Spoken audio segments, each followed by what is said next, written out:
The casserole dish shattered across the kitchen floor. Shrimp and grits, her dead mother's recipe, splattered across Italian marble. Behind her, her husband's voice was calm, too calm. We need to talk about the divorce. She was 7 months pregnant. Her mother had been buried 3 weeks ago, and the man she loved had just handed her divorce papers in their own kitchen. But here's what makes this story different from every betrayal you've ever heard. The other woman? It was her best friend, the woman who held her hand at the funeral, the woman who cried on her shoulder and whispered, "I'm here for you, Vivi, always." That same woman had been sleeping with her husband for 14 months. And they'd been planning this together, waiting for her mother to die so they could make their move.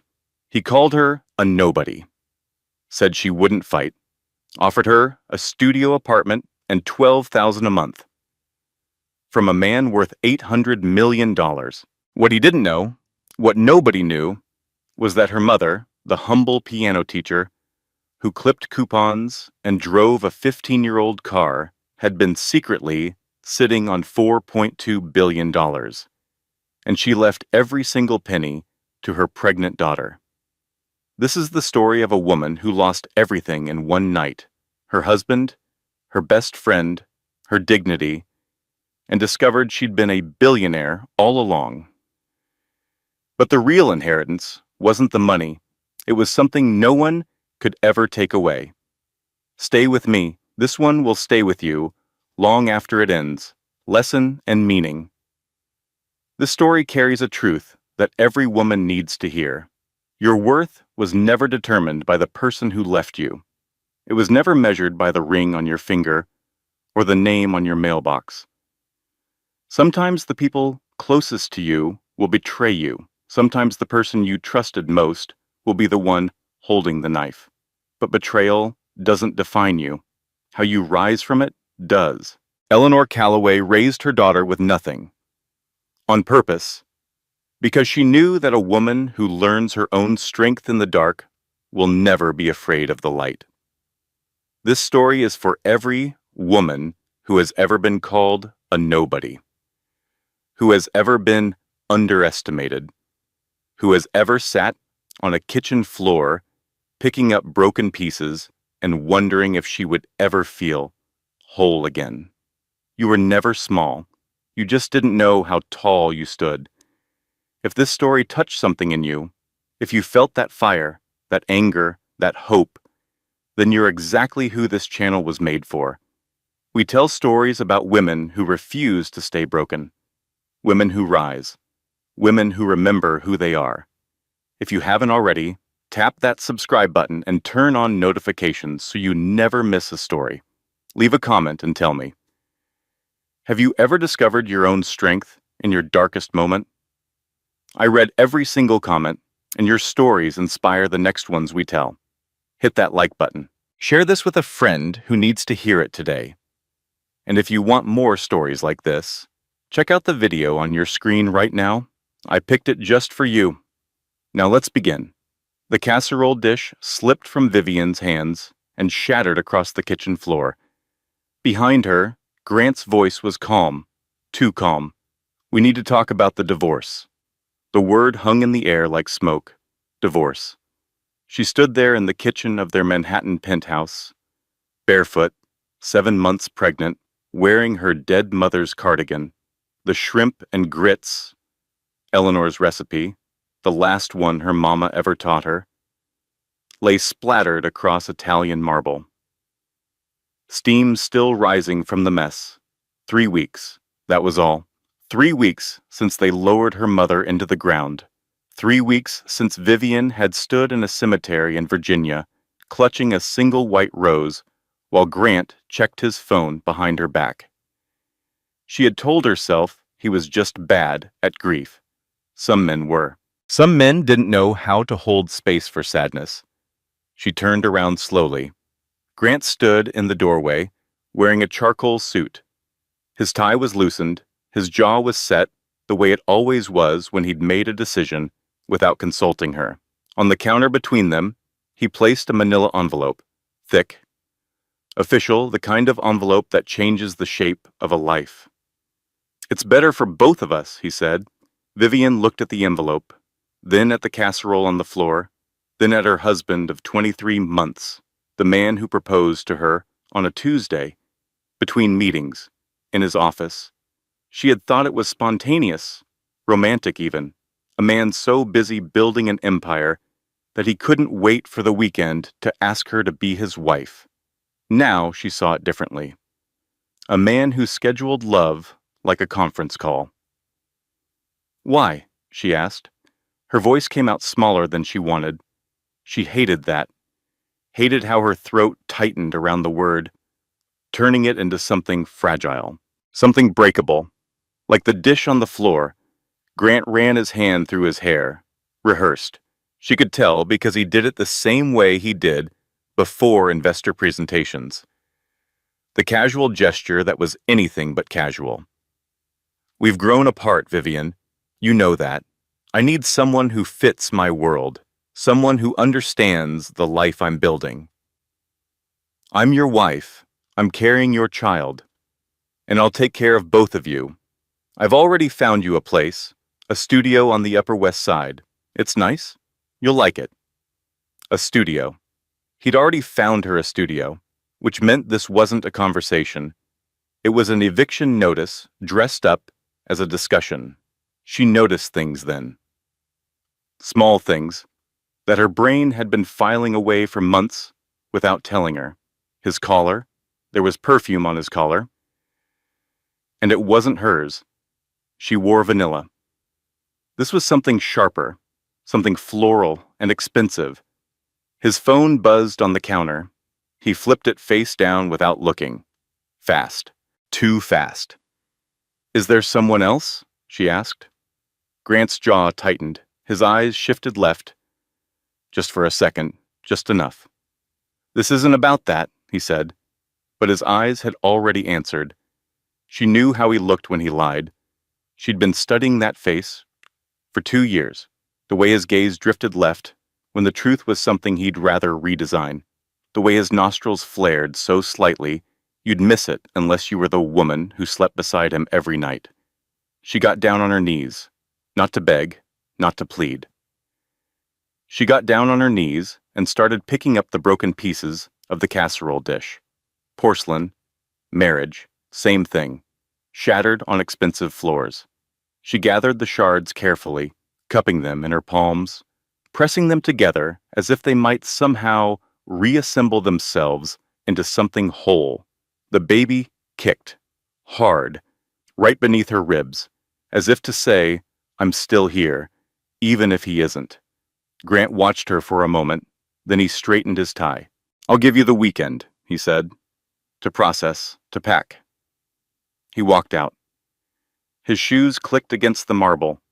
The front door opened, closed, the lock turned, and Vivian was alone in a penthouse that had never felt like home. She sat on the kitchen floor for a long time, her pregnant belly pressed against her thighs. A shard of porcelain sat in her palm, smooth on one side, jagged on the other. She could feel the grits drying on the marble beneath her, could smell the shrimp and butter and Old Bay seasoning mixing with the lavender candle she'd lit earlier. Her mother's scent. Lavender. Always lavender. Her phone rang. She looked at the screen. Delaney Archer, her best friend since freshman year at the University of Virginia. The woman who held her hair back after too many margaritas on her 21st birthday. The woman who cried at her wedding. The woman who sat with her in the hospital room when Eleanor's heart stopped. Hey, babe, Delaney's voice said through the speaker. Warm, familiar, concerned. How are you holding up? Want me to come over? Vivian almost said yes, almost opened her mouth and let the word tumble out, the way she'd done 1,000 times before. Yes, come over. Bring wine. Bring chocolate. Bring your shoulder and your laugh and your ability to make everything feel survivable. Almost, but something stopped her. Something in the timing. Something in the way Delaney's call came exactly 11 minutes after Grant walked out the door, as if she'd been waiting, as if she knew. Maybe, Vivian said. I'll think about it. She hung up, set the phone on the floor beside her, pressed her palm against her belly where the baby was turning somersaults. It's you and me now, little one, she whispered.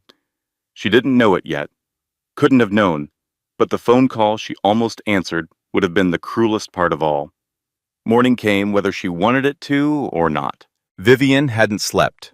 She'd moved from the kitchen floor to the nursery sometime around midnight, drawn there by something she couldn't name. The room was pale yellow, soft. She'd painted it herself, 5 coats over a weekend, while Grant was in Chicago, closing a deal. The crib sat beneath the window, assembled with her own hands and a YouTube tutorial because Grant said he'd get someone to do it, and then never did. She sat in the rocking chair she'd bought at a flea market in Brooklyn. It creaked when she leaned back, a familiar sound, a safe sound. She rocked and replayed the conversation in her mind, every word, every pause, every rehearsed gesture. 23 months of marriage. He proposed on a Tuesday. Who proposes on a Tuesday? A man who checks a box. A man who slots a wife into his calendar between lunch with investors and a 4 o'clock tea time. She picked up her phone, scrolled to her mother's contact. Eleanor Calloway. She pressed call before she could stop herself. It rang once, twice, 3 times, 4. You've reached Eleanor. Leave something lovely. Her mother's voice, warm as bread, steady as rainfall. Vivian hung up, pressed call all again, just to hear her. One more time. You've reached Eleanor. Leave something lovely. She held the phone against her chest, closed her eyes. The baby kicked gently, as if trying to comfort her from the inside. By 9 o'clock, she'd made a decision. Not a big one. Not the kind of decision that changes everything. Just the kind of decision that a woman makes when the ground has opened beneath her and she needs to understand why. Grant's iPad sat on the kitchen counter. He'd left it behind. Careless. Or maybe he simply didn't think she'd look. That was the thing about Grant. He underestimated her, had always underestimated her. It was the foundation of their entire relationship. His certainty that she was too gentle, too grateful, too naive to question him. She knew his password. Their wedding date, October 14th. Ironic. She typed it in. The screen unlocked. She opened his messages. The name at the top of the list made her stomach drop. Delaney. Not Delaney Archer, just Delaney. With a red heart emoji next to the name. The kind of casual intimacy that takes months to build. Vivian scrolled to the beginning of the thread. Her hands were steady. Her breathing was not. The messages started 14 months ago. Not weeks, not a few months. 14 months before the wedding anniversary, before the pregnancy, before Eleanor got sick, before everything. There were pet names. Baby. Dee. My girl. There were plans. Dinners, hotel rooms, weekends when Grant told Vivian he had business in Dallas or meetings in Boston. There were photographs. Delaney in lingerie, posing in what Vivian recognized as Grant's corner office. The one with the view of Central Park. The one where he'd proposed to her on that Tuesday. She kept scrolling. The messages got worse. One from Delaney, dated the day of Eleanor's funeral. The day Vivian stood in a cemetery in Virginia with dirt on her mother's coffin and tears on her face and her best friend's arm around her shoulders. How much longer do we have to pretend, Delaney had written. I'm tired of being her shoulder to cry on. Grant's reply came 3 minutes later. Soon, let her grieve, then we move. Then we move. Like Vivian was a piece of furniture to be relocated. Like her grief was an inconvenience to be endured until it became acceptable to throw her away. She wasn't crazy. She knew something had been wrong. She knew it.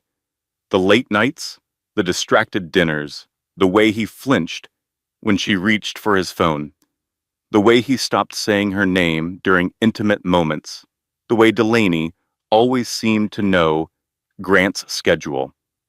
She had known. Somewhere beneath the surface, in the place where instinct lives, she had known. She kept scrolling, past the plans, and the pet names, and the photographs, past the lies, and the logistics of betrayal. Then she found the messages about the baby. Grant's words, typed in the flat gray bubbles of a text message. She can have custody. I don't want the kid complicating things. Delaney's response? A laughing emoji. A laughing emoji. Her best friend. Her unborn child. A laughing emoji. Vivian's hands shook so badly the iPad slipped from her fingers. She caught it against her belly.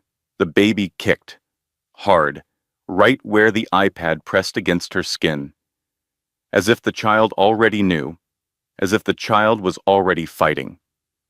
She locked the iPad, unlocked it, locked it, unlocked it, as if the messages might rearrange themselves into something survivable, as if she might scroll through one more time and find a different version. A version where her husband loved her. A version where her best friend was actually her best friend.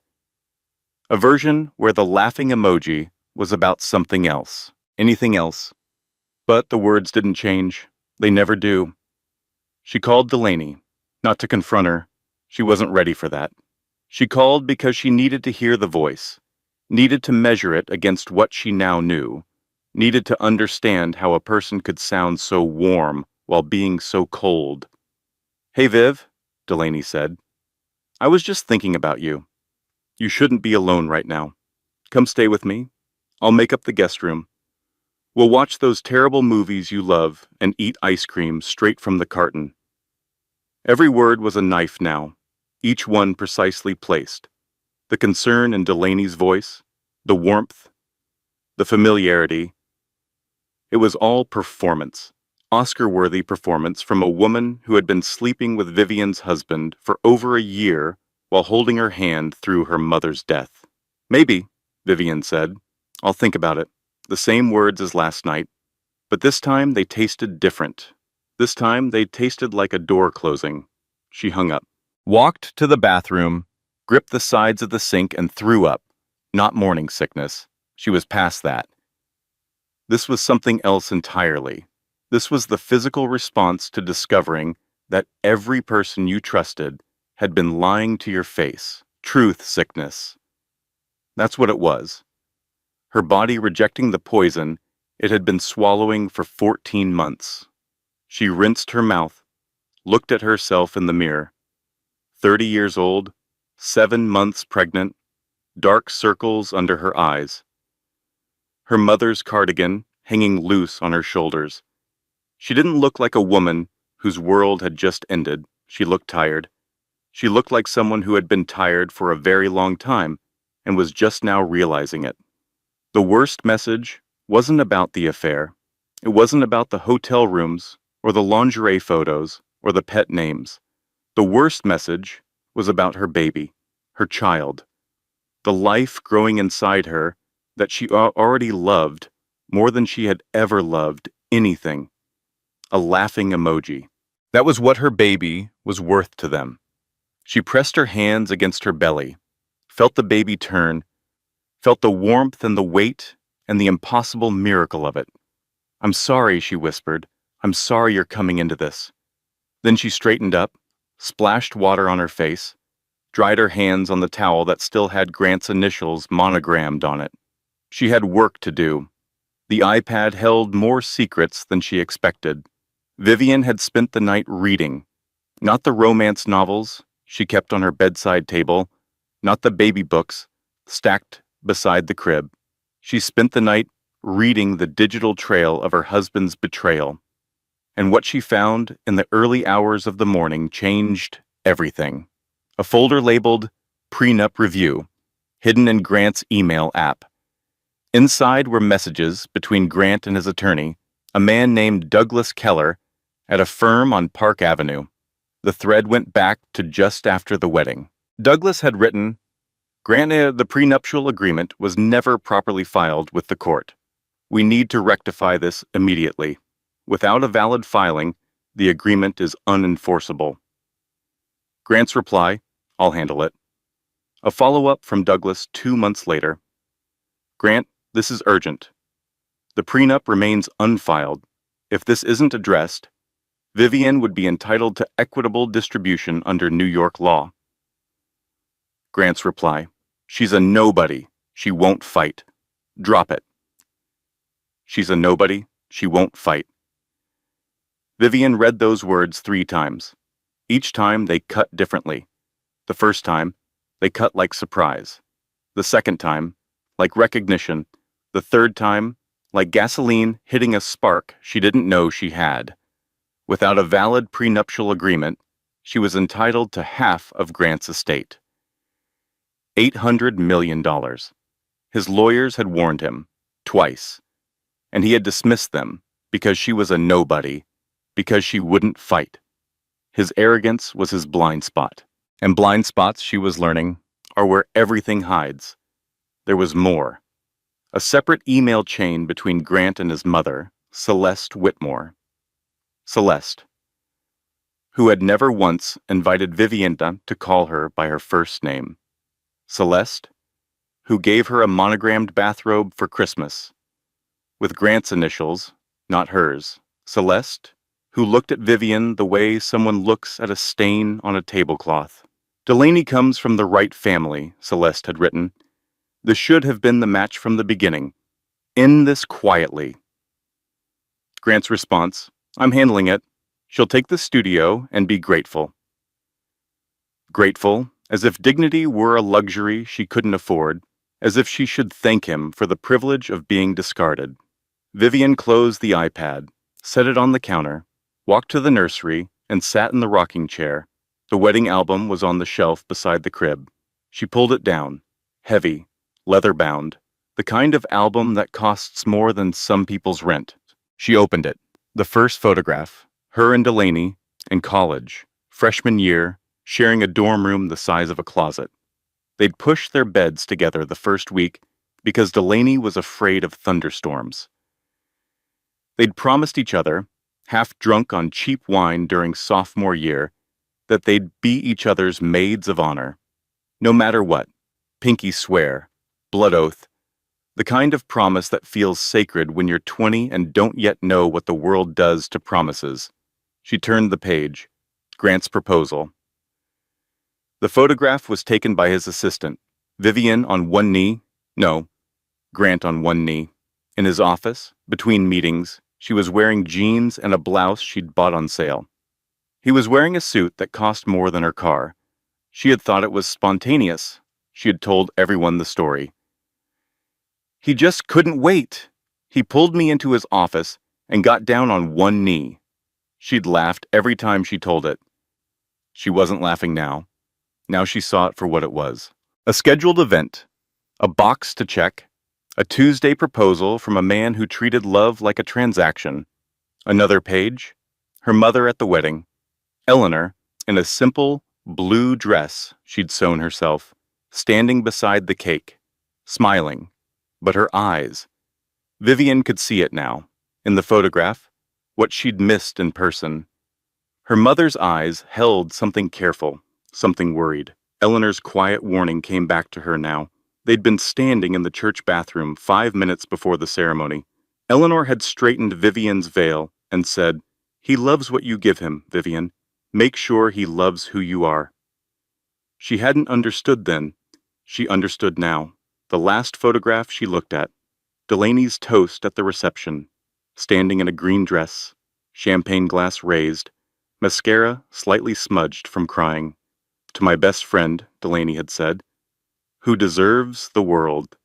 The room had laughed, applauded, but in the photograph, Delaney's eyes weren't on Vivian. They were on Grant, just for a second, just long enough to mean something, and Grant was looking back. Vivian closed the album, put it back on the shelf. She wouldn't need it again. She needed to breathe. That was all. Just breathe. She walked to the bathroom, turned on the faucet, filled the bathtub with warm water. Then she got in, fully clothed, her mother's cardigan, her maternity dress, everything. She sank down until the water reached her chin, felt it soak through the fabric, heavy and warm against her skin. She floated her hands over her belly. The baby turned, slow, peaceful, unaware of everything happening above the waterline. "It's you and me now, little one," she whispered. "It's you and me."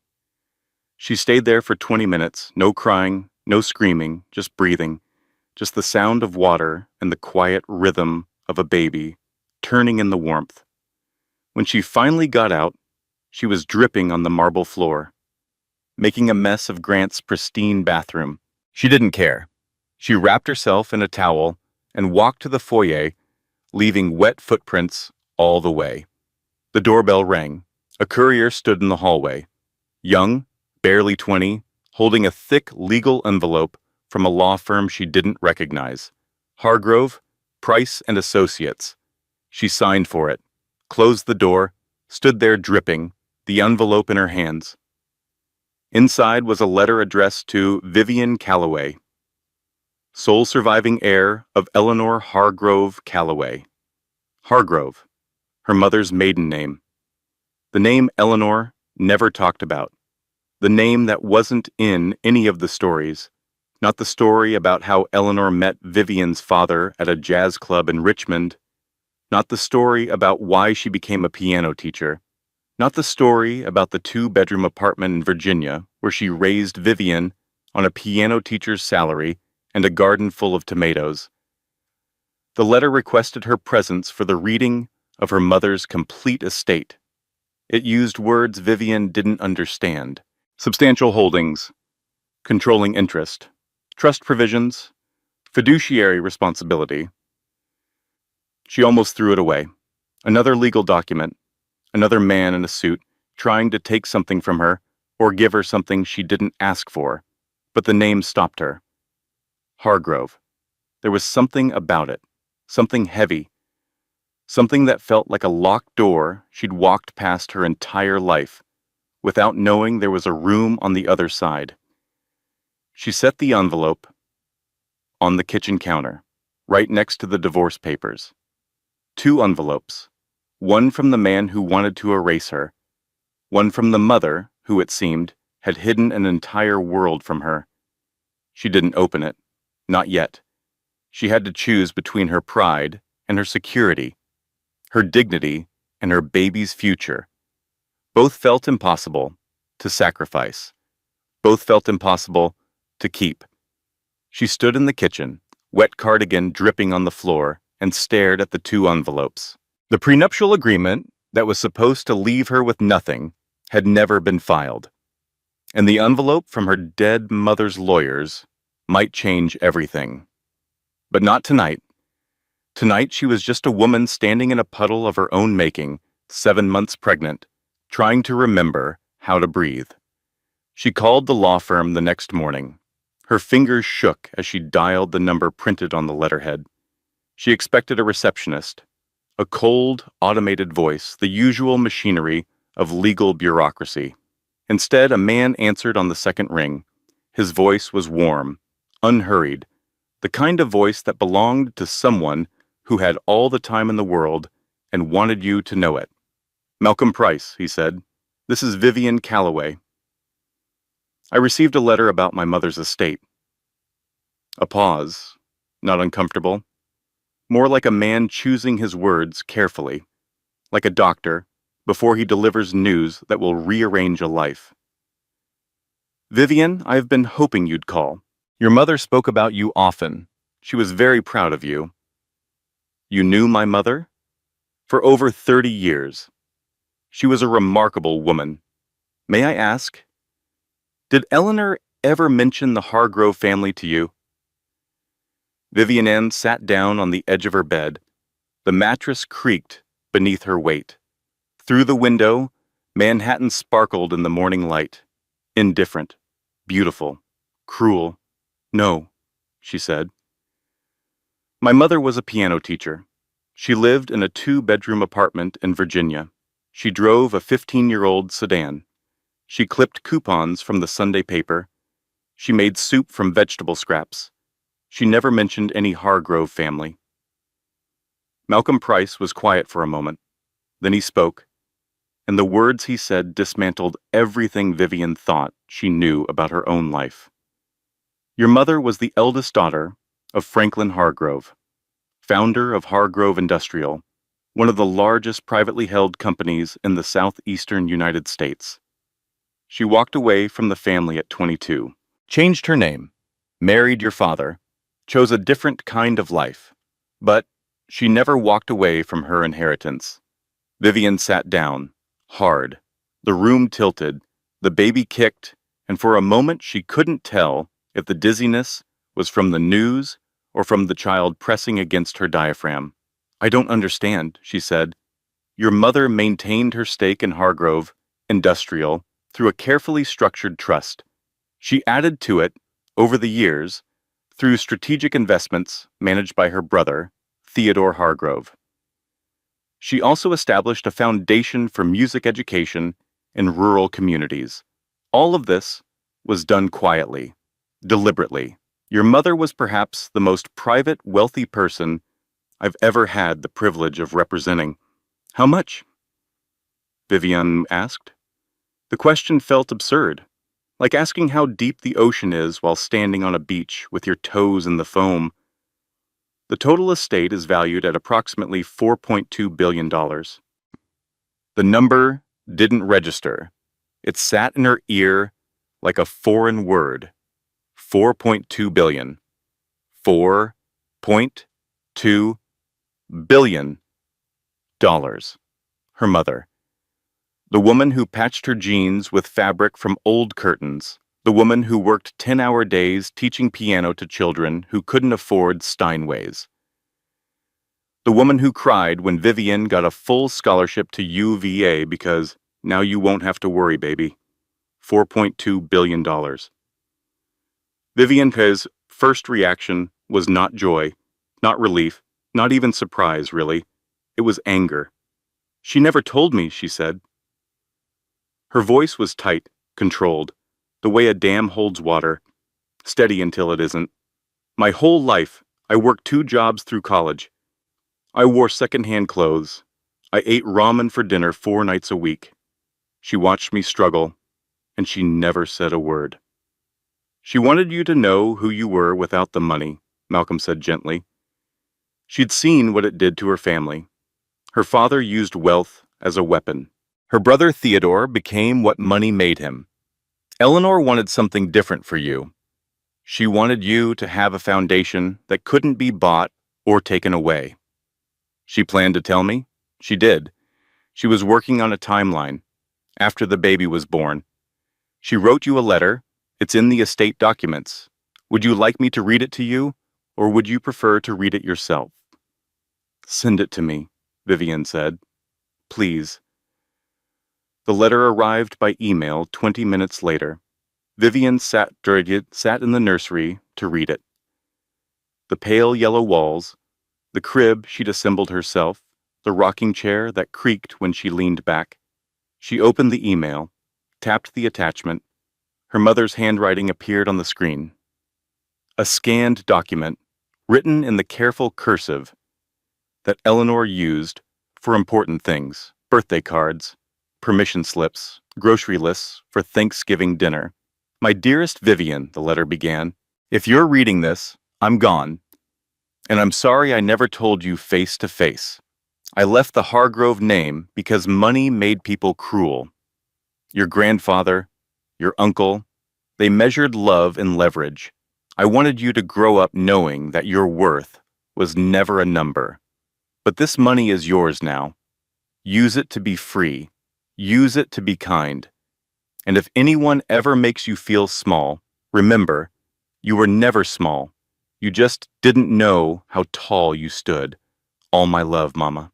Vivian read it once, then again, then a third time, slower, letting each word settle into the place it was meant to go. She cried, for the first time since the funeral.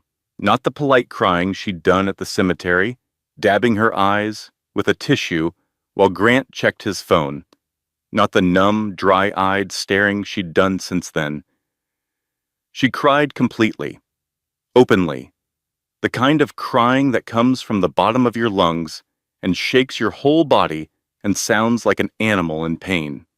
She cried for her mother, for the woman who loved her enough to let her struggle, who loved her enough to leave her everything, who chose poverty over poison and gave her daughter the one thing money can't buy, the knowledge of who she was without it. She folded the letter along its original creases, pressed it against her chest, rocked forward and back, the way her mother used to rock her during thunderstorms, the way she would rock her own daughter soon, forward and back, until the crying stopped and the silence was warm instead of empty. My mother didn't keep this from me to hurt me. She kept it because she loved who I was becoming. The baby kicked. Vivian laughed through the tears, a wet, ragged sound, half sob, half joy. She pressed her hands against her belly. Your grandmother, she whispered, was the most extraordinary woman who ever lived, and she left us everything, everything. She sat there for a long time, rocking, breathing, feeling the impossible weight of $4.2 billion settle onto her shoulders like a coat she didn't know she owned. Then she picked up her phone and called Malcolm Price back. Malcolm, she said, I need you to keep this completely confidential. No announcements, no press, no contact with my husband or his attorneys. Of course, may I ask why? Because I want to see who people really are when they think I have nothing. There was a pause. Then Malcolm laughed, a quiet, respectful laugh. The laugh of a man who had just recognized Eleanor Hargrove's daughter. Your mother, he said, would be very proud. Grant called on Thursday morning. Businesslike, efficient, the way he talked to contractors and cleaning services and anyone else he considered beneath his attention. I need you out by Friday, he said. I'm having a guest move in this weekend. A guest. Not even the courage to say her name, not even the dignity of honesty. A guest. I've arranged $12,000 a month and temporary support, he continued. That's generous, considering the circumstances. My attorney will send the paperwork. $12,000 a month. From a man worth $800 million. The math was almost funny. It was like a king tossing a copper coin to a beggar and expecting gratitude. Fine, Vivian said. I'll be out by Friday. Good. I'm glad we can be adults about this. Adults. As if adultery and abandonment were signs of maturity. As if discarding your pregnant wife 3 weeks after her mother's funeral was simply good decision-making. She hung up, stood in the kitchen, looked at the penthouse she'd lived in for nearly 2 years, the furniture she hadn't chosen, the art she didn't understand, the view of Central Park that had never once felt like it belonged to her. Let him think I'm broken, she thought. Let him think I'm grateful for scraps. He doesn't know I could buy his entire company and turn it into a parking lot. But she wouldn't. That wasn't who her mother raised. Eleanor Calloway didn't teach her daughter to destroy. She taught her to build, to plant, to play Chopin until the music filled the empty spaces where pain used to live. Friday came. Vivian arrived at the penthouse at 10 in the morning with one suitcase and no expectations. What she found was worse than anything she'd imagined. Delaney was there, in the penthouse, wearing Vivian's robe, the white silk one with the lace trim that Eleanor had given her for Christmas 2 years ago. drinking coffee from Vivian's mug, the blue ceramic one with the chipped handle that said World's Okayest Mom. A gift from her coworker at the nonprofit, where she'd volunteered before the pregnancy. The audacity was breathtaking, not just the affair, not just the lies, but the casual possession. The way Delaney stood in Vivian's kitchen, in Vivian's clothes, drinking from Vivian's cup, as if she'd already moved in, as if Vivian was the guest. "Vivi," Delaney said. She set down the mug and moved toward her with arms open, the hug pose, the comfort stance, the best friend choreography they'd performed 1,000 times. "I'm so sorry. I never meant for this to happen. I know this must be so hard for you." The words were perfect. The tone was impeccable. If Vivian hadn't read the messages, she might have believed them. She might have fallen into that hug and cried on that shoulder and never known that the shoulder belonged to the woman who was sleeping with her husband and laughing about her baby. "When did it start?" Vivian asked. Her voice was flat, steady, a pond in winter. Delaney's face flickered, just for a second, a crack in the porcelain.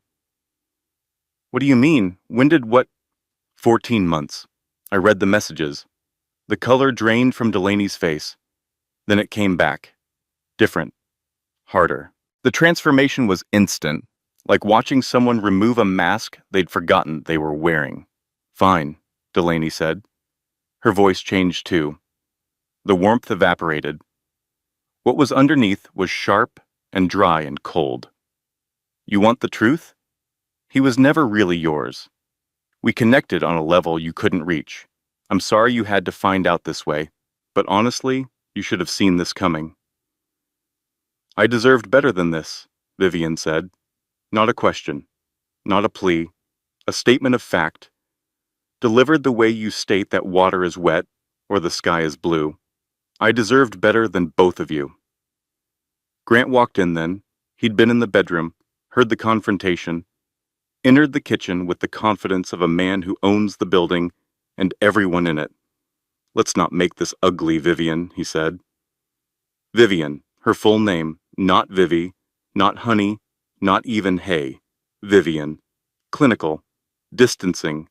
The name you use for someone you're removing from your life. He stood next to Delaney, shoulder to shoulder, a united front. The husband and the best friend standing together in Vivian's kitchen, wearing Vivian's robe, asking Vivian not to make things ugly. She looked at them for a long moment, studied them. The way they stood, the way Grant's hand found the small of Delaney's back, the way Delaney leaned into him, possessive and performative. They looked like a couple, a real couple. And that was the thing that hurt the most. Not that it was happening, but that it had been happening for so long that they'd already become comfortable. Vivian packed one suitcase. She left behind the jewelry, the designer clothes, the shoes that cost more than her mother's monthly rent. She left behind everything Grant had given her because none of it was really hers. None of it had ever been hers. She took 4 things: her mother's cardigan, the baby's first ultrasound photo, Eleanor's cast iron skillet, and the estate letter from Hargrove, Price, and Associates. The doorman, Roberto, stood by the elevator with his hands clasped. He'd known Vivian for 2 years, had carried her groceries, had told her jokes in broken English, while she waited for cabs. He looked stricken. "Mrs. Whitmore," he whispered. "You deserve much better." She squeezed his hand. "I know, Roberto. I finally know." The elevator doors closed. The numbers descended. 27, 26, 25. Each floor a layer of a life she was leaving behind. By the time she reached the lobby, she was no longer Grant Whitmore's wife. She was Vivian Calloway, Eleanor's daughter, and she was done being small. She sat in her car in the parking garage for a long time. Didn't start it, just sat, hands on the wheel, The leather was cool against her palms. The baby kicked against the seatbelt. Through the windshield, she watched people walk past, couples holding hands, a woman pushing a stroller, an old man walking a small dog, everyone carrying something invisible, everyone moving forward. She did what she always did when the world fell apart.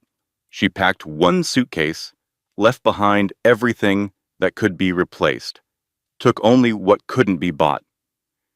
She started the car, pulled out of the garage, merged into traffic, and drove south, to Virginia, to her mother's empty apartment, to the only place that still felt like home.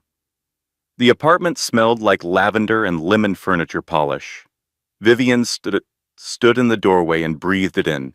The scent was so strong, so immediate, that for one impossible second, she thought her mother was still alive, that Eleanor was in the kitchen, humming Chopin, wiping down the counter with the yellow cloth she'd used since Vivian was a child. But the apartment was empty. The stillness confirmed it. She stepped inside, closed the door behind her, set her suitcase by the coat rack.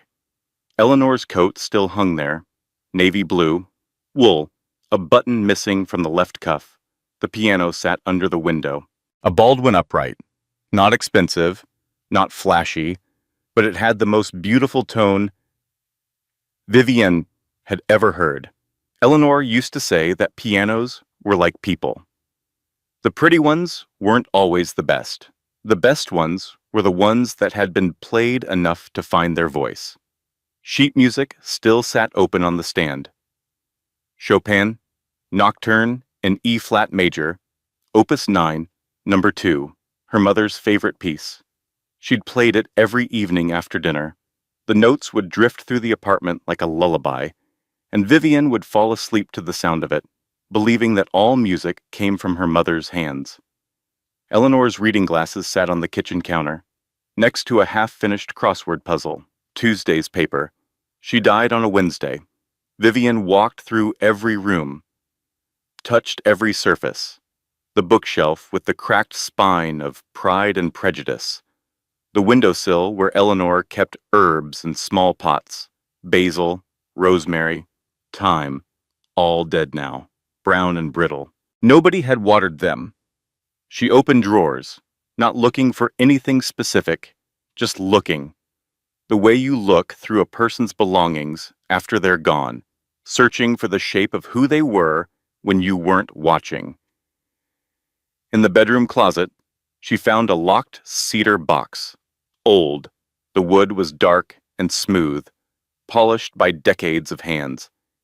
She tried the latch. It was jammed. She found a hairpin in Eleanor's vanity and worked the lock open. Inside were photographs, not the kind you frame, the kind you hide. A young woman in a white dress, standing on the steps of a mansion. The woman was beautiful. Dark hair, strong jaw, eyes that looked like they could see through walls. It took Vivian a moment to realize it was her mother, Eleanor Hargrove, at maybe 20 years old, standing in front of a house that could have been a museum. Columns, fountains, a circular driveway with a car that cost more than most houses. Behind her, a man in a suit, stern, silver-haired, stood with his hand on a younger man's shoulder. Her grandfather, her uncle, the family Eleanor had walked away from. Beneath the photographs, a society page clipping from 1978. Eleanor Hargrove, debutante at the Richmond Cotillion. Her mother, in a white gown, gloves to her elbows, smile to her ears. She looked like a princess.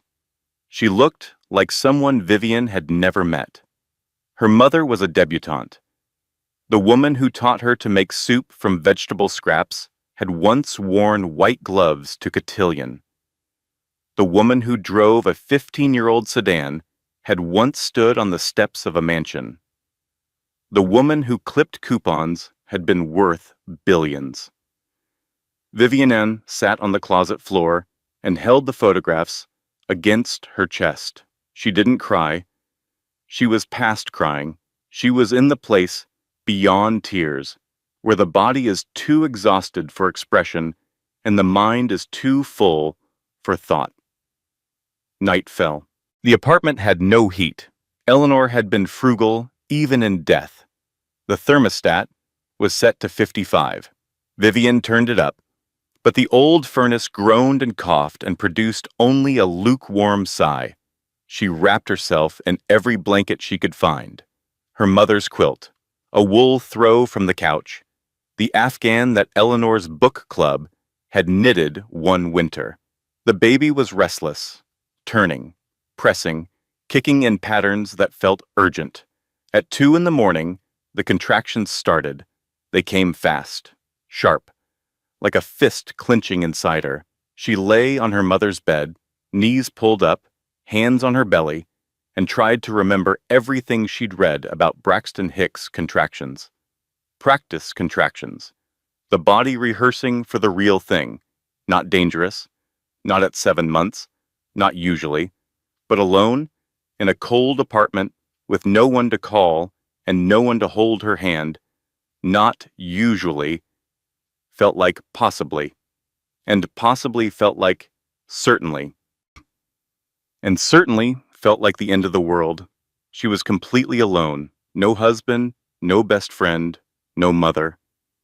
In a cold apartment surrounded by a dead woman's things, with a baby trying to arrive 2 months early and not a soul in the world who knew where she was. She called the only number she could think of. Dr. Nadia Harmon's emergency line, her OBGYN, the woman who had guided her through every ultrasound, every blood test, every anxious question about what was normal and what wasn't. "Dr. Harmon," said the voice on the other end. Clear, calm, professional. "It's Vivian Calloway. I'm having contractions. I'm only 7 months. I'm alone." "Okay, Vivian. Listen to me. I need you to breathe slowly. In through your nose, out through your mouth. Count to 4 on each breath. Can you do that for me?" She did. In, 2, 3, 4. Out, 2, 3, 4. The contractions eased. Not gone, but softer, the fist unclenching. "Good," Dr. Harmon said. "You're doing great. These sound like Braxton Hicks. Your body is practicing. The baby is safe. You're safe. But I want you to come in tomorrow morning so we can check everything. Can you do that?" "Yes," Vivian whispered. "Thank you." She hung up, lay on her mother's bed, stared at the ceiling. The paint was cracked in one corner, a water stain shaped like a hand. She'd never noticed it before. All those nights, sleeping in this room as a child, and she'd never looked up. Everyone leaves. Everyone. My father left before I could walk. My mother left because her heart stopped. My husband left because his heart was never mine. My best friend left because she wanted what I had. What do I have? A baby who doesn't know yet that the world is full of people who leave. At 3:17 in the morning, she opened her phone, typed, "Can you survive a divorce while pregnant?" into the search bar. Deleted it, typed, "How to be a single mother." Deleted it, typed, "I feel so alone." Stared at it, deleted it. Put the phone face down on the pillow, pulled the blanket tighter, closed her eyes, waited for morning. Morning came. It always does.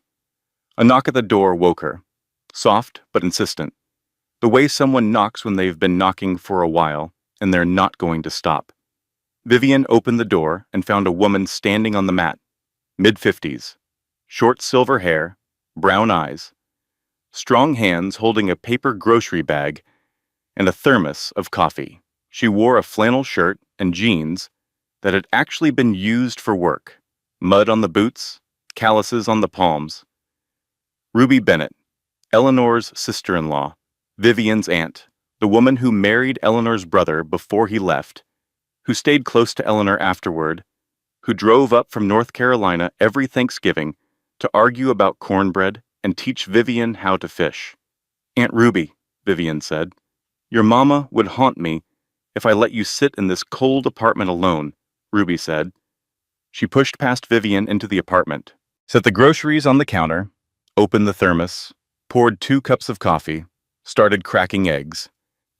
She didn't ask questions, didn't demand explanations, didn't say, "I heard about Grant," or "Malcolm Price called me," or "How are you holding up?" She just cooked, turned on the heat, opened the curtains, let the light in. When the omelet was ready, she set it in front of Vivian and sat down across from her, took a sip of coffee, looked at Vivian with eyes that had seen enough of the world to know when words were useless. "I know about the money," Ruby said. "I know about Grant. And I know you're stronger than you think. But right now, you don't have to be strong. Right now, you just have to eat this omelet." Vivian ate the omelet. It was the first real food she'd had in 3 days. It tasted like butter and onions and safety. Ruby told the story the way she told everything. Straight. No flourishes. No softening. They sat at Eleanor's kitchen table with 2nd cups of coffee, and Ruby laid out the history of the Hargrove family like a woman laying out cards. Face up, all of them. "Your grandfather, Franklin Hargrove, built Hargrove Industrial from nothing," Ruby said. "Started with a machine shop in Roanoke. By the time he was 50, he owned factories in 6 states. He was brilliant, he was ruthless, and he used money the way some men use fists." Vivian listened. The baby was quiet, as if listening too. "Your grandmother, Alice, stayed because that's what women did then. She smiled at parties and took pills to sleep and never once spoke above a whisper in her own house. Eleanor was the oldest of 3 children. Your uncle Theodore was the middle. Your Aunt Patricia was the youngest. Patricia died young, car accident. Or at least, that's what the papers said." Ruby paused, took a drink of coffee. Eleanor was different from all of them. Smart, kind, but suffocated. Franklin wanted her to marry a banker's son from Richmond. A merger disguised as a wedding. Eleanor said no. Franklin cut her off, publicly, at a dinner party, in front of 40 people, told her she'd be nothing without the Hargrove name. And she left, Vivian said. She left that night, 22 years old, took nothing but a suitcase and her piano books, changed her last name, got a job teaching music at a public school in Arlington, met your father at a jazz club, married him 6 months later, had you. Your father left when you were a baby. Eleanor raised you alone. And the money? Here's the thing about your mother, Ruby said, leaning forward. She was gentle, but she was no fool. She never renounced her inheritance. Legally, she couldn't be cut off. Franklin had structured the trust to be irrevocable. So the money sat there, growing, and Eleanor let it grow. She made investments, quiet ones, smart ones. Theodore managed them grudgingly because the trust required family oversight, and Eleanor was still family, whether Franklin liked it or not. She built a foundation, Vivian said. She'd read this in Malcolm's documents. The Eleanor Callaway Foundation, music education in rural communities, $200 million endowment. She funded it anonymously. Nobody knew. The kids who learned piano from those programs, the teachers who got instruments for their classrooms, none of them knew that the woman behind it all lived in a 2-bedroom apartment and drove a 15-year-old sedan. Ruby smiled. It was the kind of smile that held both pride and sadness in equal measure. She was the richest piano teacher in America, Ruby said, and the happiest woman I ever knew. The doorbell rang. Malcolm Price stood on the mat, tall, thin, gray at the temples.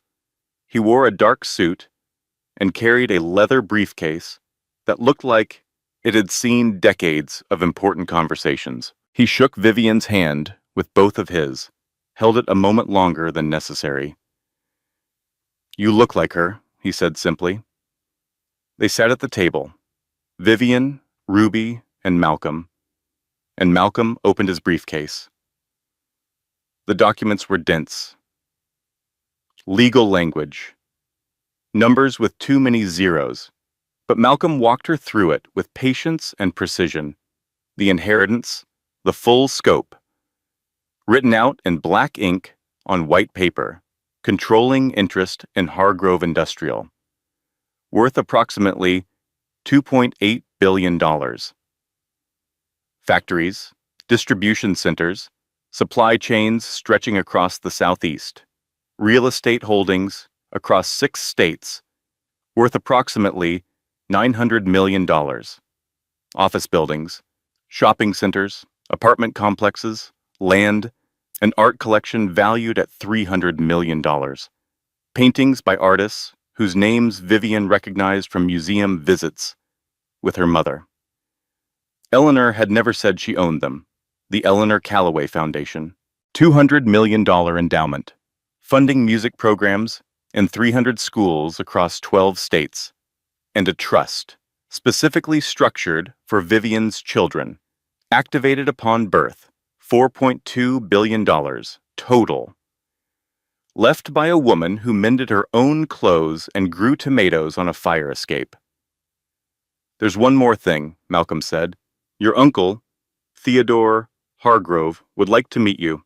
He's been estranged from Eleanor for decades, but he honored every financial arrangement she made.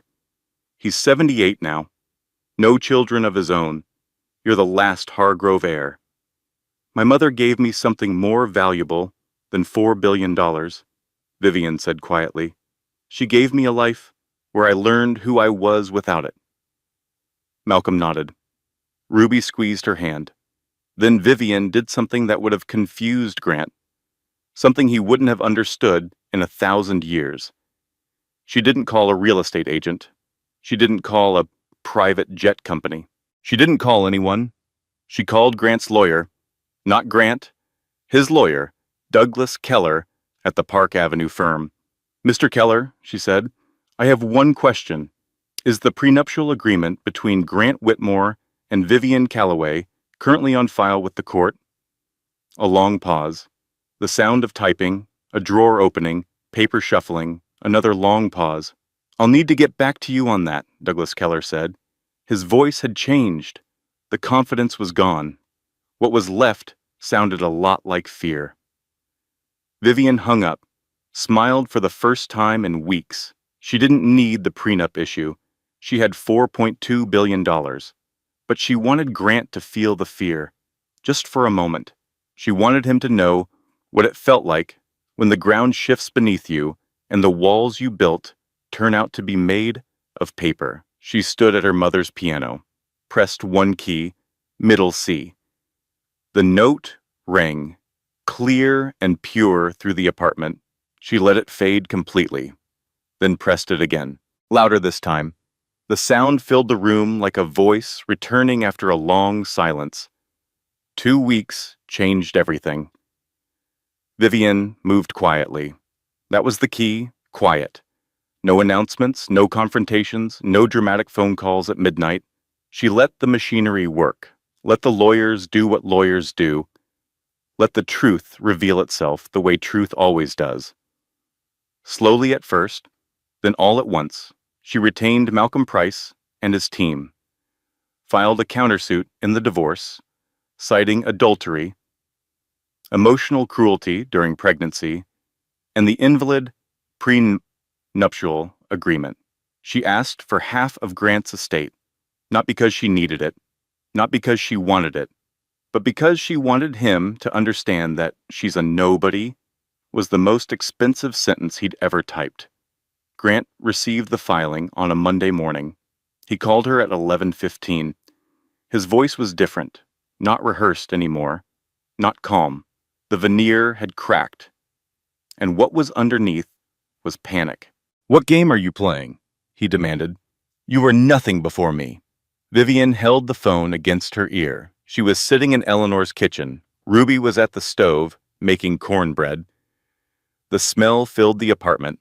Butter and cornmeal and something that felt like home. "I was everything before you," Vivian said. "I just forgot." She hung up. Ruby didn't look up from the cornbread, but she smiled. Owen Merritt called the next day, Grant's business partner, the man who had co-founded the real estate development firm with Grant 8 years ago. Owen was the operational backbone, the one who managed the projects, the budgets, the relationships with contractors and city officials.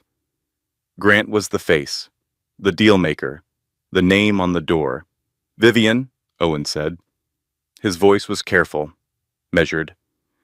"I thought you should know. I've seen some things that concern me. Grant has been hiding assets, moving money into offshore accounts, using company funds for personal expenses.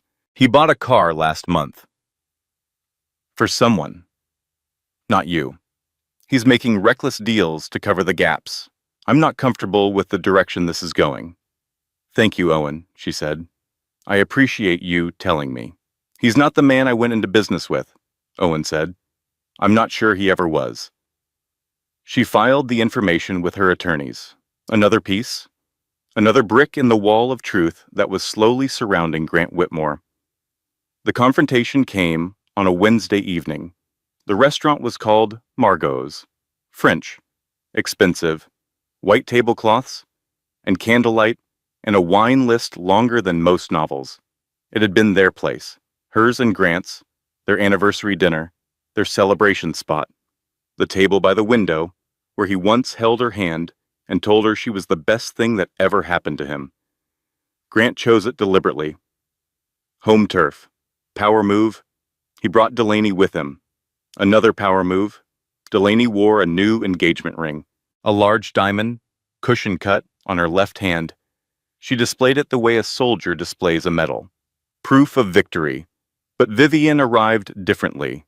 She was rested. For the first time in weeks, she'd slept through the night. Ruby's cooking, Dr. Harmon's reassurance, her mother's apartment. The combination had done what no amount of money could. It had reminded her who she was.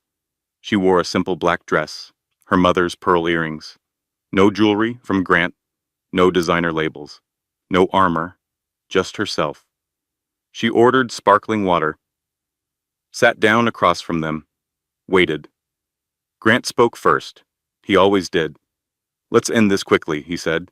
"Sign the papers, take the apartment, take the $12,000 a month, be reasonable." "I have a counter-proposal," Vivian said. Her voice was clear, steady, a voice she didn't recognize as her own, a voice her mother would have recognized.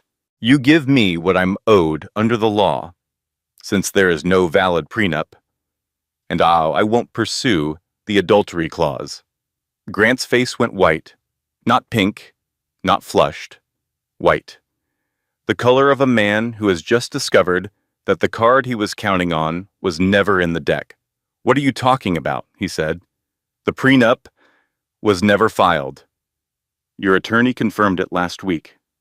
"She's bluffing," Delaney said quickly, too quickly.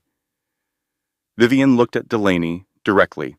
For the first time since the penthouse, she looked at the woman who had been her best friend and saw her clearly, not with anger, not with hatred, with something worse, with nothing at all.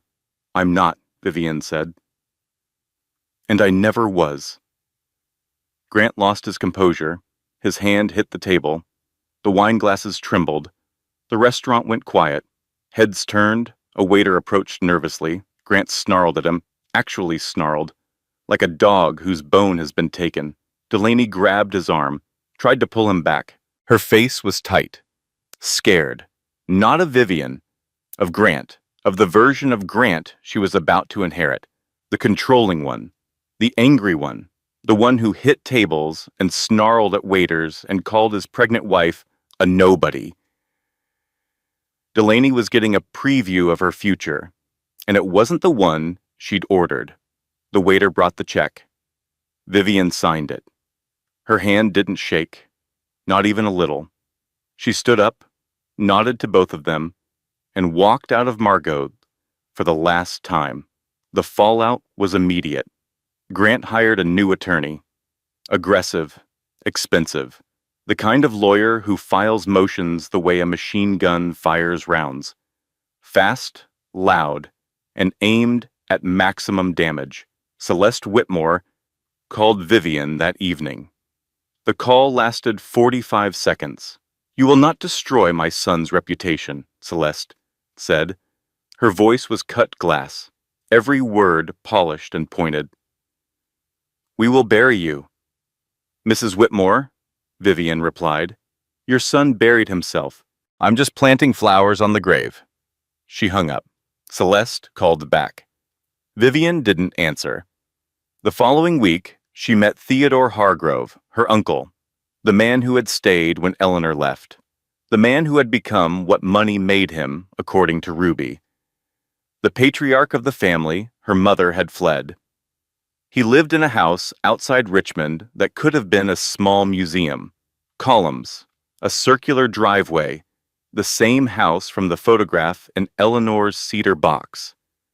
But the man who met her at the door was not the stern figure from the picture. He was 78 years old, frail, thin in the way that old men become thin when they've been eating alone for too many years. His eyes were sharp, though, blue and clear and full of something Vivian recognized: regret. He looked at her face and started to cry. "You look exactly like her," he said. "My God, you look exactly like Eleanor." He invited her inside, showed her the house where Eleanor had grown up, the piano room where she'd practiced for hours as a girl, the garden where their mother, Alice, had grown roses until the day she died. He told stories about Eleanor as a child. Stubborn, fearless, the girl who argued with their father at the dinner table when no one else dared to speak. "I should have gone with her," Theodore said. "When she left, I should have followed her out that door, but I was afraid. I was weak, and by the time I found my courage, too many years had passed." He offered Vivian full access to the Hargrove resources, legal team, financial advisors, the network that had been building for 50 years. Vivian accepted, but on her terms. "No publicity," she said. "No power plays. I want to protect my child and build something meaningful. That's all." Theodore nodded, slowly, with something that looked like peace settling over his old face. "You're more like your mother than you know," he said. That evening, Vivian and Ruby cooked Eleanor's shrimp and grits in Eleanor's kitchen. They didn't talk about money. They didn't talk about Grant or Delaney or lawyers or prenuptial agreements. They talked about Eleanor. Ruby told stories Vivian had never heard. Eleanor, sneaking out of the Hargrove mansion at 16 to play piano at a blues club in downtown Richmond. Eleanor standing up to Franklin at the Thanksgiving table when she was 17, telling him that money without kindness was just paper with dead men's faces on it. Eleanor choosing love over legacy, choosing struggle over cruelty, choosing a 2-bedroom apartment and a 15-year-old sedan and a daughter she could raise without poison. The kitchen filled with steam and laughter and the smell of butter and Old Bay seasoning. And for a little while, Eleanor was there. In the recipe, in the stories, in the warmth. Grant's world didn't collapse because of Vivian. That was the beautiful part. It collapsed because of Grant. Owen Merritt withdrew from their partnership quietly, filed paperwork on a Thursday, cited irreconcilable differences in business ethics. The press didn't cover it. The investors did. Without Owen's operational expertise, Grant's deals started unraveling. A luxury condo development in Brooklyn ran over budget by $40 million. A hotel project in Miami stalled when the contractor discovered that payments had been delayed. Two major investors, the kind of old money families who valued reputation above returns, pulled their capital after hearing about the divorce and the adultery. Celeste Whitmore's social circle began to whisper. In their world, divorce was common. Infidelity was expected. But doing it to a pregnant wife 3 weeks after her mother's funeral, that was a line even Manhattan's elite wouldn't cross. Not publicly, anyway. The invitations to benefits and galas started arriving with only Celeste's name. Grant's was quietly dropped. Delaney, meanwhile, was making her own discoveries. She had moved into the penthouse that Vivian had cleaned and decorated and filled with flowers. Delaney slept in the bed that Vivian had made every morning, used the kitchen that Vivian had stocked, wore the robe that Vivian had left behind. But the penthouse didn't feel the way she'd imagined. The view of Central Park was beautiful, but the apartment was cold, not temperature cold, something else. The silence was wrong. The spaces between words were too wide. Grant came home late and checked his phone at dinner and spoke to Delaney the way he'd spoken to Vivian, with the practiced warmth of a man who knew the words but not the music. He monitored her phone. She found out when he casually asked who she'd been texting at lunch. Not because he cared, because he needed to know, needed to control, needed to own every conversation the way he owned every building. He criticized her clothes, subtle at first. That dress is a bit much, don't you think? Then, less subtle. You need to look the part, Delaney. We have a reputation to maintain. He was cold after arguments, silent for days, withdrawing affection like a banker freezing an account, punishing her with absence, the same technique Vivian had endured for 23 months. The technique that works because it makes you doubt yourself, makes you wonder what you did wrong, makes you smaller, inch by inch, until you fit inside the box he built for you. Delaney called Vivian on a Tuesday night, 11:30, crying. He's not who I thought he was, Delaney said. Vivian was sitting in her mother's kitchen. The baby was quiet. The apartment was warm. Ruby had fixed the furnace. A cup of tea sat on the counter, still steaming. Outside, the Virginia night was black and full of crickets. She listened. Didn't gloat, didn't comfort, just listened. The way you listen to a weather report about a storm you already survived. I know, Vivian said finally. I married him. She hung up, finished her tea, went to bed, slept through the night. The divorce settlement came 3 weeks later. Vivian's legal team presented the case methodically. The invalid prenup, the adultery, the emotional cruelty during pregnancy, the financial irregularities that Owen had documented, hidden accounts, unreported income, company funds diverted for personal use. The judge listened.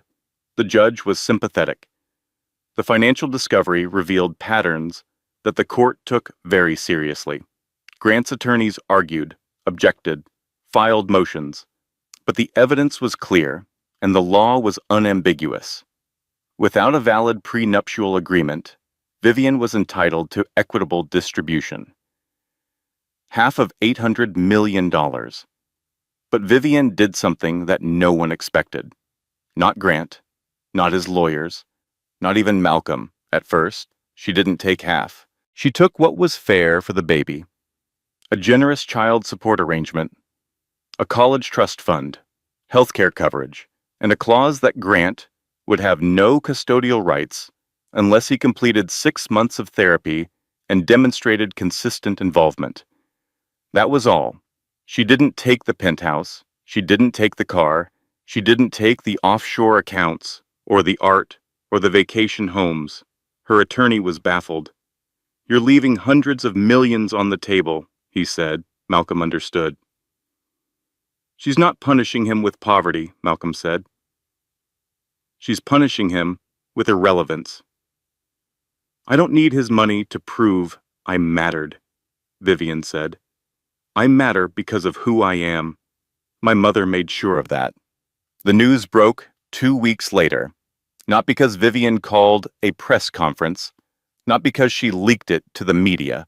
It broke because action speaks louder than secrecy, and the actions Vivian took were too large to stay hidden. The Eleanor Callaway Foundation announced a major expansion, 50 new music programs in underserved schools across the South, a state-of-the-art music school in Eleanor's neighborhood in Virginia, a prenatal care clinic funded by a private donor. Vivian Callaway, a local reporter, connected the dots. A feature story appeared in the Richmond Times-Dispatch, piano teacher's daughter revealed as Hargrove industrial heiress. Then, the national outlets picked it up. The story had everything: a secret billionaire, a humble piano teacher, a pregnant wife betrayed, a fortune hidden for decades. It was the kind of story that America loves. The underdog who was never really under at all. Grant saw the news. He was in his office, alone. Owen was gone. The investors were gone. Celeste had stopped returning his calls. He sat at his desk and watched Vivian's face on the screen, and his own face turned gray. The color of a man who has just realized that the woman he called a nobody was worth 5 times more than everything he'd ever built. He called Vivian. She didn't answer. He called Malcolm Price. Malcolm's assistant answered. "Ms. Callaway is unavailable," the assistant said. "Permanently." Delaney saw the news too. She was sitting in the penthouse, in Vivian's robe, drinking from Vivian's mug. She watched the screen and felt something settle in her stomach like a stone. She had left a billionaire's wife behind to become a controlling man's trophy. The engagement ring on her finger, the cushion-cut diamond Grant had given her with such ceremony, suddenly felt very heavy. The news anchor mispronounced Hargrove, said it with a hard G instead of a soft one. Vivian didn't correct anyone. She was too busy assembling a crib, a new one, in a new room, in a new life. The baby came on a Sunday morning in October. Vivian woke at 4:15 to a pressure she'd never felt before. Not the Braxton Hicks contractions she'd experienced in her mother's cold apartment. This was different, deeper, more certain, the kind of pressure that announces itself with authority and makes no apology for its timing. She called Dr. Harmon. Then she called Ruby. Then she got dressed in the dark, packed the hospital bag she'd had ready for 3 weeks, and drove herself to the hospital because she was Vivian Callaway. And Vivian Callaway did not wait for anyone to carry her. Ruby arrived 20 minutes later, out of breath, her silver hair wild, still wearing her pajama top under her jacket. "I broke 3 speed limits," she said. "Your mama would have broken 4. The labor lasted 11 hours. Vivian didn't scream. She breathed, counted, gripped Ruby's hand so hard that Ruby's knuckles turned white. Dr. Harmon was steady and calm and certain, the way she always was, talking Vivian through every contraction like a pilot guiding a plane through turbulence. At 3:22 in the afternoon, the baby arrived. 8 pounds, 2 ounces, a girl. She came out screaming, not crying, screaming, the kind of full-throated, furious scream that announces to the world, "I am here, I exist. Make room." They laid her on Vivian's chest, warm and wet, and impossibly small and impossibly loud. Vivian looked down at the face, red, wrinkled, eyes squeezed shut, mouth wide open, and felt something shift inside her. Not a physical shift, something deeper, something foundational, as if every bone in her body had just rearranged itself around this one small person. "Hello," she whispered. "Hello, Eleanor Ruby Callaway." Not Whitmore, Callaway. Her mother's name, Ruby's name, a name that meant something. Ruby stood beside the bed, tears streaming down her face, laughing and crying and saying, "Oh, Eleanor, oh, you beautiful thing. Your grandmother would have been a mess right now. An absolute mess." Theodore Hargrove waited in the hallway. He had driven 3 hours from Richmond with a bouquet of pink peonies, Eleanor's favorite flower. He held them in his thin, trembling hands and waited patiently the way old men wait when they understand that some moments are not about them. When Vivian invited him in, he looked at the baby for a long time. His blue eyes, so sharp and clear an hour ago, went soft and wet. "She has Eleanor's hands," he said. And she did. Long fingers, strong, the hands of a piano player. Grant was notified. A text message from Vivian's attorney. Standard, professional, the information a father is entitled to. His response came 30 minutes later. One word. "Congratulations." Vivian read it, set the phone down, picked up her daughter, and did not respond. Owen Merritt sent a handwritten card. It arrived at the hospital the next day.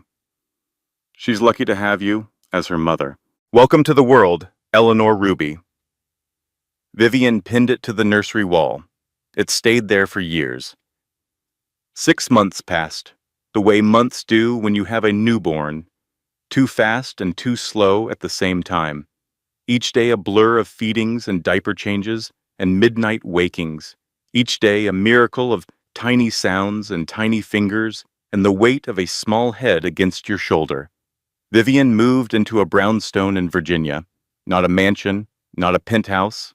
A brownstone, 3 bedrooms, a garden in the back, and a porch where she could sit in the evenings and watch the fireflies. Eleanor's piano sat by the front window, the Baldwin upright with the beautiful tone.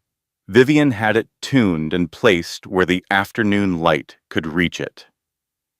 Baby Eleanor's playmat was spread on the floor beside it. A blanket, some toys, a wooden spoon that the baby preferred to all of them. She worked on the foundation's expansion from the kitchen table.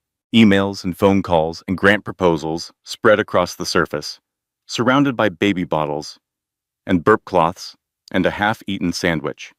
She funded the music school, opened the prenatal clinic, established a scholarship program for single mothers pursuing higher education, named it after Eleanor. Of course, everything was named after Eleanor. She ran into Delaney at a coffee shop on a Tuesday afternoon in April. She almost didn't recognize her. Delaney had lost weight, the wrong kind of weight, the kind you lose when stress eats you from the inside.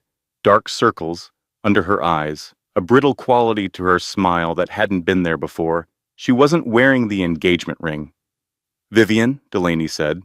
Her voice cracked on the second syllable. "Delaney." A silence. Long, long, full of everything that had happened and everything that hadn't been said. The coffee shop hummed around them, the hiss of the espresso machine, the murmur of conversations, the scrape of chairs on tile. Delaney opened her mouth, closed it, opened it again. Her eyes were wet. She started. Vivian held up her hand, gently, not with anger, not with coldness, with something that was beyond both. "I don't need an apology," she said. "I need you to learn from it." She picked up her coffee, walked out, left Delaney standing there, holding a latte she would never drink, in a coffee shop where nobody knew that 2 women had just closed a chapter that had been open for 14 months and 40 years of friendship. Grant's company was under investigation by the end of that month. The Securities and Exchange Commission had received a complaint, not from Vivian, not from Owen, but from one of the investors who had pulled their money and wanted to know where it had gone. The investigation revealed the offshore accounts, the diverted funds, the unreported income, the reckless deals made with other people's money. Celeste stopped speaking to Grant publicly, stopped attending his events, stopped defending him at dinner parties. She retreated to her townhouse on the Upper East Side and spent her days at the Met and her evenings at the opera and her mornings pretending she didn't have a son. Grant was alone in the penthouse that Vivian had decorated, the penthouse where Delaney had worn her robe and drunk from her mug. Delaney was gone now. She'd left after Grant shouted at her over a credit card statement, left the way women leave controlling men. In the middle of the night, with one suitcase and a feeling that she'd been here before, he sat at the kitchen counter, the same counter where he'd placed the divorce papers, the same counter where the casserole dish had shattered. The marble had been replaced. You couldn't see the cracks anymore, but Grant could feel them. The prison door had been unlocked all along. She had been her own warden. Vivian understood that now.